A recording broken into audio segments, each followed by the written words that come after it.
Hi class! Oras na naman para sa ating Araling Panlipunan 9 Economics class. Noong una at ikalawang linggo ng inyong ikalawang markahan ay tinalakay ninyo ang konsepto at mga salik na nakakaapekto sa demand at supply. Ngayong araw, pag-uusapan naman natin ang interaksyon ng dalawang konseptong ito. Pero bago yan, maglaro muna tayo. Naaalala nyo pa ba ang greater than, less than, at equal to signs na ginagamit at natutunan ninyo sa inyong elementary math class? O sige nga, ano na nga uli ang symbol para sa greater than? Tama! Kung baga sa tuka ng manok, ang tuka ay nakaharap sa kanan.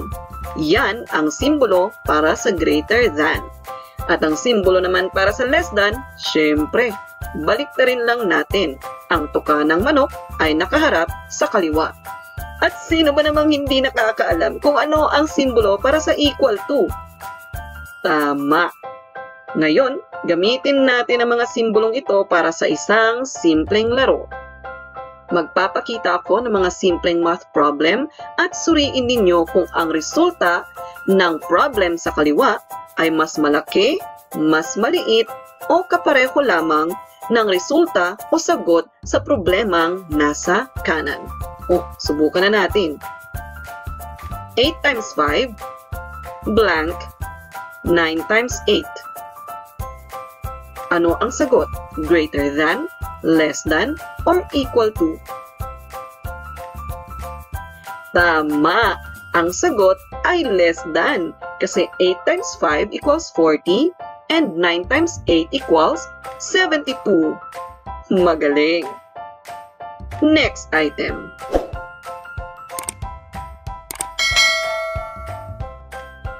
Greater than, less than, or equal to? Tama! Ang sagot ay greater than kasi 63 divided by 7 ay 9 at 12 minus 5 ay 7. Ang 9 ay mas malaki kaysa sa 7. Next. Greater than, less than, or equal to? Tama! Equal to. 54 divided by 9 equals 6 and the square root of 36 is 6. Napakahusay nyo naman! Tandaan nyo, ang mga simbolong yan dahil gagamitin din natin yan sa pag-aanalisa sa ugnayan nga ng demand at supply. Tara na sa ating leksyon. Sige, magbalik-aral muna tayo. Ano na nga uli ang batas ng demand? Tama! Ayon sa batas ng demand, kapag ang presyo ay tumataas, ang demand ay bumababa. Pero wag nating kakalimutan ang konsepto ng ceteris paribus. Ito ay salitang Latin na nangangahulugang kung ipagpalagay natin na ang iba pang mga salik ng demand ay nananatiling pareho o hindi nagbabago. Sunod, ano naman ang batas ng supply? Magaling! Kapag ang presyo ay tumataas, ang supply ay tumataas din. Muli, huwag kakalimutan ang ceteris paribus. Balikan natin ang ating graph. Ano na nga uli ang direksyon ng kurba ng demand? Tama! Ito ay pababa. Bakit? Dahil inilalarawan dito ang baliktad na relasyon ng presyo at quantity demand. Dahil habang tumataas ang presyo, ay kumukonte ang quantity demand dito. Again, ceteris paribus. Bakit nga ba ganon? Dahil tatandaan natin na ang pangunahing motibasyon ng ating mga consumer ay makatipid. Muli ceteris paribus, ipagpalagay natin na ang iba pang salik na posibleng makaapekto sa demand ay hindi nagbabago. Samantala, alam na natin na ang kurba ng supply ay pataas. Dahil habang tumataas ang presyo, mas naiengganyo ang mga negosyante o ang mga producer na itaas din ang kanilang supply dito. Bakit? Dahil ang pangunahin namang motibasyon ng ating mga producer ay tama, kumita. So, paano nga ba natin pagtutugmain yon? Ang mga consumer gustong makatipid, ang mga supplier gusto namang kumita. O sige, gamit ang ating graph ay tingnan nga natin kung paano nag-i-interact ang demand at supply. Ipagpalagay natin na sa halagang 3 piso, ang quantity supply ay 3 lamang din. Samantala, ang quantity demand para dito ay 7. Sa puntong ito, sa presyong 3 piso, ang supply ay mas mataas o mas mababa sa demand? Tama, ang supply ay mas mababa kaysa sa demand. 3 piso lang kasi siguro para sa mga producer ng siomai, maliit lamang ang kita.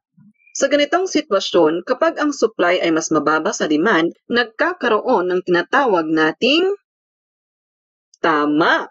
Ang tawag natin dito ay shortage o sa Tagalog ay kakulangan. Makikita natin na sa halagang 3 piso, mas mataas nga ang quantity demand, ngunit kakaunti naman ang gustong magbenta ng siomai kapag ganyan lamang ang presyo sa pamilihan. Paano naman kung ang presyo ng siomai ay 7 piso kada isa? Sa puntong ito, ang magiging quantity demand na lamang para sa siomai ay 3 piraso lang. Samantala, dahil sa mataas na presyo kada piraso ng siomai, maiingganyong ilang mga nagtitinda na itaas pa ang kanilang quantity supply. So at point D, kapag ang presyo ay 7 pesos, ang quantity supply ay 7 units din. Sa ganitong sitwasyon, makikita natin na ang demand ay mas mataas o mas mababa. Mas mababa naman ngayon kaysa sa supply. At kapag ang demand ay mas mababa kaysa sa supply, nagkakaroon ng tinatawag natin na tama, surplus, o sa Tagalog ay kalabisan. Ibig sabihin nito, para sa mga mamimili ay masyadong mahal ang 7 pesos kada isang peraso ng siomai. Kaya siguro maghahanap na lamang sila ng mas murang pang merienda. Tingnan naman natin ang demand at supply kapag ang presyo sa bawat peraso ng siomai ay 5 piso. At point E, makikita natin dito na ang supply ay pantay sa demand. Sa sitwasyong ito, mayroon tayong tinatawag na ano kaya yan?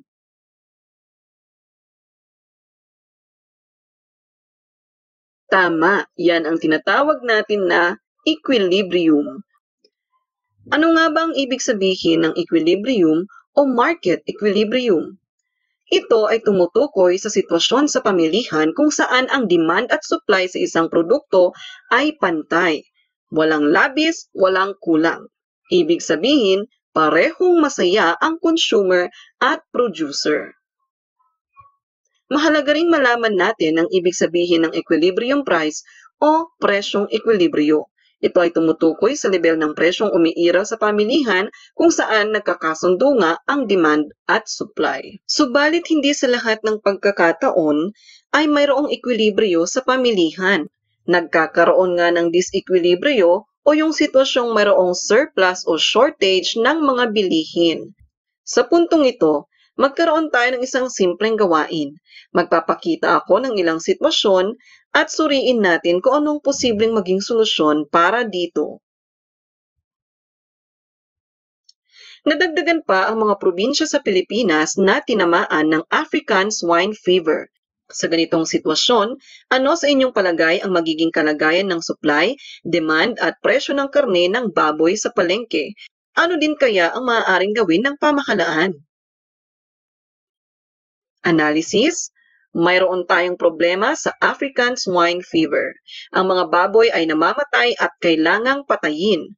Dahil dito, ang supply ay mas bababa kaysa sa demand at magkakaroon nga ng shortage. At dahil nga may shortage, aasahan natin na ang presyo sa karne ng baboy ay tataas at tataas. Dito na nga lang sa lungsod ng Baguio City, kanina na malengke ako, ang presyo po ng 1 kilo ng karne ng baboy ay umabot na sa 370 pesos. Ano kaya ang pwedeng maging solusyon dito? Maganda ang iyong ideya. Pwede tayong mag-angkat ng karne ng baboy. Subalit sa totoo lang, hindi lamang Pilipinas ang nakakarap ngayon sa problema ng ASF, kaya nagkakaroon talaga ng malawakang shortage sa karne ng baboy. Isa pang pwedeng gawin ng pamahalaan ay magtakda ng price ceiling o highest possible price. Ibig sabihin, kapag sinabing ang price ceiling sa karne ng baboy ay 300 pesos, hindi na maaaring ibenta ang karne ng baboy ng mas mataas pa sa 300 pesos. Isa pang pwedeng gawin ng pamahalaan ay ipagbawal ang pagbabago sa presyo ng karne ng baboy o magdeklara ng tinatawag nating price freeze. At ito po ay itinatakda ng RA 10623 o yung ating Amended Price Act. Ito ay maaaring gawin ng ating pamahalaan kapag naideklarang mayroong state of calamity sa isang lugar dahil sa isang kakaibang pangyayari. At ang pagtatakda ng price ceiling at price freeze ay dapat na pabor para sa ating mga mamimili. Ito ay upang sikapin ng pamahalaan na gawing abot kaya pa rin ang presyo ng ilang mga bilihin kahit sa kabila ng sitwasyon na kulang nga ang supply para sa mga bilihing ito. Subalit kailangan ding pag-aralang mabuti ng pamahalaan ang pagtatakda ng price ceiling at price freeze. Bakit? Dahil maaari din itong magdulot ng ilang mga problema. Tingnan natin ang ugnayan ng price ceiling at equilibrium price. Ayon sa graph, ipagpalagay natin na ang equilibrium price para sa 1 kilo ng karne ng baboy ay 310 pesos. Ibig sabihin nito, ang 600 katao na nagde-demand para sa karne ng baboy ay masayang natugunan ng ating mga supplier. Ngayon, paano kung magtakda ang pamahalaan ng price ceiling sa halagang 330 pesos? Makikita natin sa graph na ang supply ay nasa 800 kilos, samantalang ang demand ay nasa 400 kilos na lamang. Mayroon na tayo ngayong sitwasyon ng surplus. Kapag napansin ng mga producer na marami sa kanilang paninda ay hindi na gaanong nabibili, maaari pa rin kaya nila itong ibenta sa equilibrium price na 310 pesos? Balikan natin ang kahulugan kanina ng price ceiling. Ito po yung highest possible price. Ibig sabihin, kung ang price ceiling ay 330 pesos, hindi na maaaring ibenta ang karne ng baboy sa 340 pataas, ngunit pwede itong ibenta sa 329 pababa. Ibig sabihin, kung sa halagang 330 pesos ay nagkakaroon ng sobra o hindi nabibili ang mga paninda ng mga supplier, maaaring ibaba nila ang kanilang presyo at ibenta ito sa equilibrium price na 310 pesos. Samantala, paano kung magtakda naman ang pamahalaan ng price ceiling sa halagang 290 pesos? Makikita natin na ang 290 pesos ay mas mababa kaysa sa equilibrium price. At sa halagang 290 pesos ay nakita natin na bumaba ang supply, samantalang tumaas ang demand. Isa sa mga rason kung bakit bababa ang supply ay maaaring sa tansya ng mga supplier ay hindi na sila masyadong kikita sa halagang 290 pesos. Ang demand ngayon ay mas mataas na sa supply at mayroon naman tayong shortage. Sa price ceiling na 290 pesos, maaari pa rin bang pairalin ang equilibrium price na 310 pesos para naman sana madagdagan ang kita ng ating mga supplier? Again, ang kahulugan ng price ceiling, this is the highest possible price. hindi na maaaring ibenta ang karne ng baboy sa halagang mas mataas sa 290 pesos. So kung ang price ceiling na itinakda ng pamahalaan ay mas mababa sa equilibrium price, maaari itong magdulot ng pagkalugi ng mga producer natin at hindi na sila maiingganyong magbenta pa nito. Kaya posible itong magresulta sa mas lumalalang problema sa shortage. Tingnan naman natin ang ikalawang halimbawa. Si Mang Kulas ay isang magsasaka. Laging nauubos ang kanyang palay dahil iilan lamang silang magsasaka sa kanilang pamayanan. Subalit nang maisabatas ang Rice Tarification Law, pinahintulutan na ng pamahalaan ang pagpasok ng mga angkat na mas murang bigas na walang anumang itinakdang limitasyong dami na maaaring pumasok sa merkado. Sa ganitong sitwasyon, ano sa inyong palagay ang magiging kalagayan ng supply, demand, at presyo ng lokal na palay? Upang hindi tuluyang malugi si Mang Kulas at ang iba pa niyang mga kasamahang lokal na magsasaka, ano sa inyong palagay ang dapat gawin ng pamahalaan? Analysis, may malayang pag-aangkat ng bigas mula sa iba't ibang bansa. Dahil dito, magkakaroon ng maraming kakompetensyang mas murang angkat na bigas ang ating mga lokal na bigas. Bakit nga ba mas mura pa ang mga imported rice kaysa sa mga locally produced rice?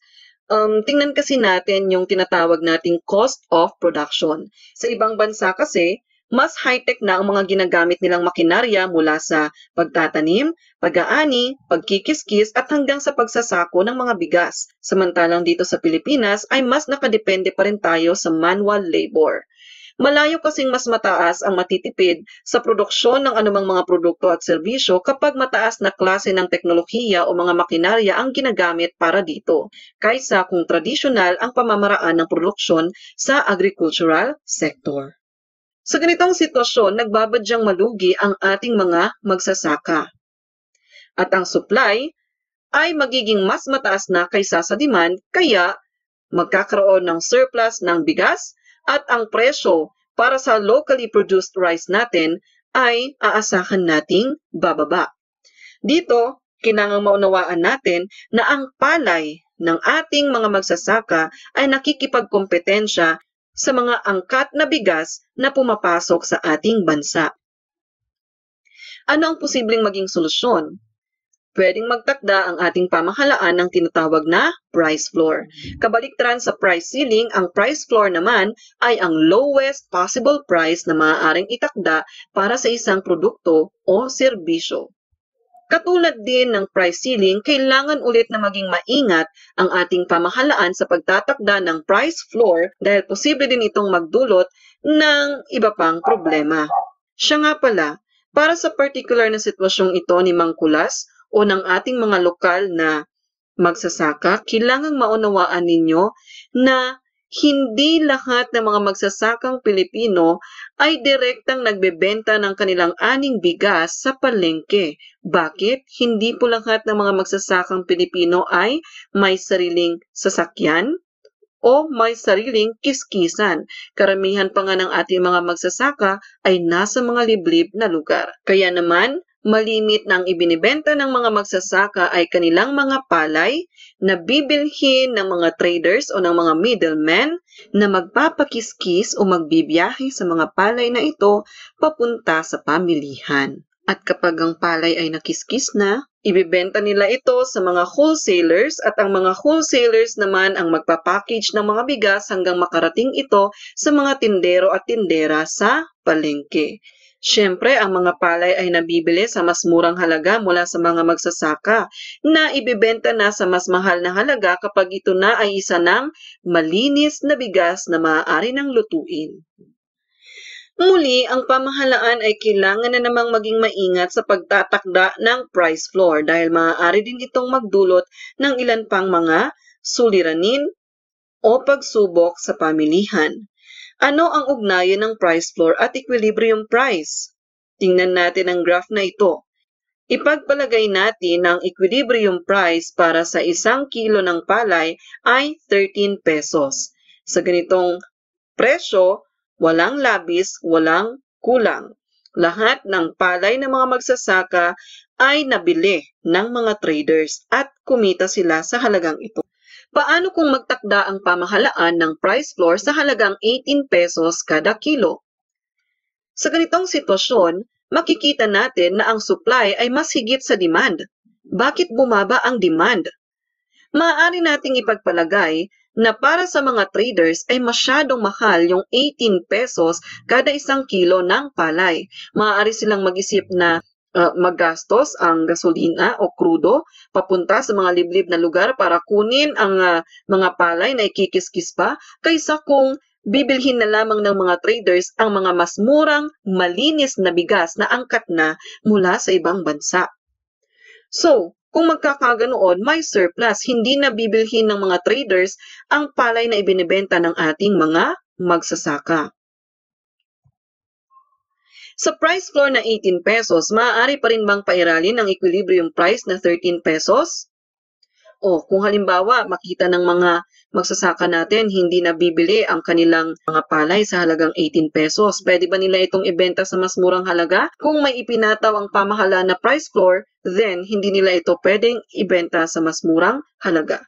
So magkakaroon nga tayo ng problema sa surplus o hindi na bibili yung mga palay ng mga magsasaka. Kawawa naman sila.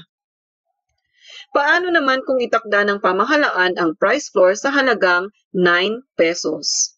Sa ganitong sitwasyon, tataas ang demand para sa palay ng ating mga lokal na magsasaka at posible pa ngang magkaroon ng shortage. Kahit na sabihin nating pangit ang shortage, pero makikita natin dito na naubos ang palay ng ating mga magsasaka at kikita sila.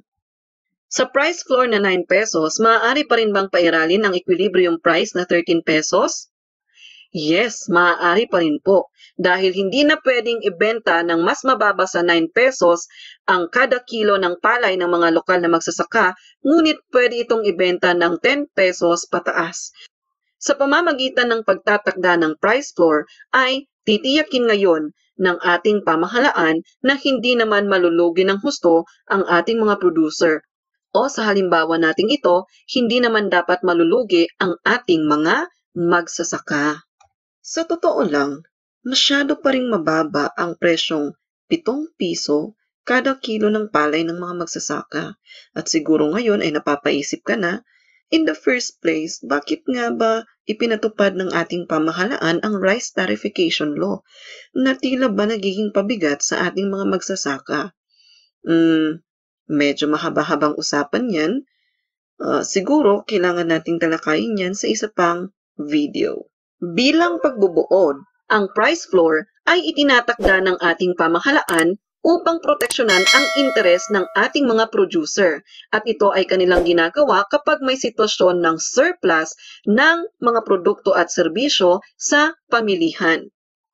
Samantala, ang price ceiling ay itinatakda naman kapag may shortage ng mga produkto o serbisyo at kailangan namang proteksyonan ang interes ng mga mamimili at sikaping makatwiran pa rin sana ang presyo ng mga bilihin sang-ayon sa kakayanan ng kanilang budget.